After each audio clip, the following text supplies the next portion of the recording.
Hi hello friends, നമുക്കൊന്നൊരു അടിപൊളി മീൻ പീര ഉണ്ടാക്കി നോക്കാം. അതിനായിട്ട് ഞാനിവിടെ ബത്തലാണ് എടുത്തിട്ടുള്ളത്. ബത്തലെന്നും ബത്തളെന്നും അതുപോലെ നത്തോലി എന്നൊക്കെ പറയാറുണ്ട്.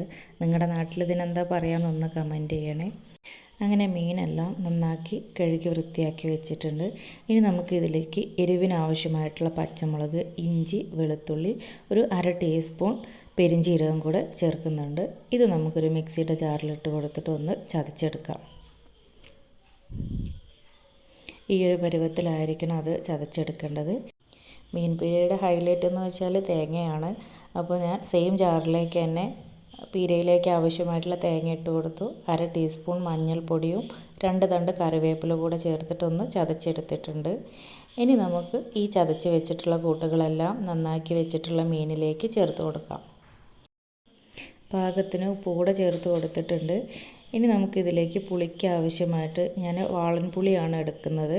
കുടംപുളി ഇഷ്ടമുള്ളവർ കുടംപുളി എടുക്കാം. ഞാനൊരു നെല്ലിക്ക വലിപ്പത്തിലുള്ള വാളൻപുളിയാണ് എടുത്തിട്ടുള്ളത്. ഇത് നന്നായിട്ട് പിഴിഞ്ഞ് ഞാൻ ഈ മീനിൻ്റെ കൂട്ടിലേക്ക് ഒഴിച്ച് കൊടുത്തിട്ടുണ്ട്.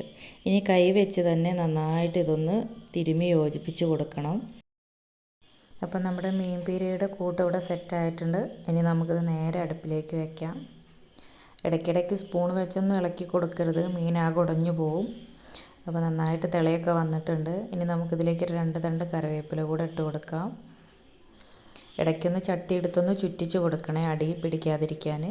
അപ്പോൾ നമ്മുടെ മീൻ പീര ഇവിടെ റെഡി ആയിട്ടുണ്ട്. ഇനി നമുക്ക് അതിൻ്റെ മുകളിലായിട്ട് ഇതുപോലെ ഫ്രഷ് വെളിച്ചെണ്ണ ഇങ്ങനെ തൂവി കൊടുക്കാം.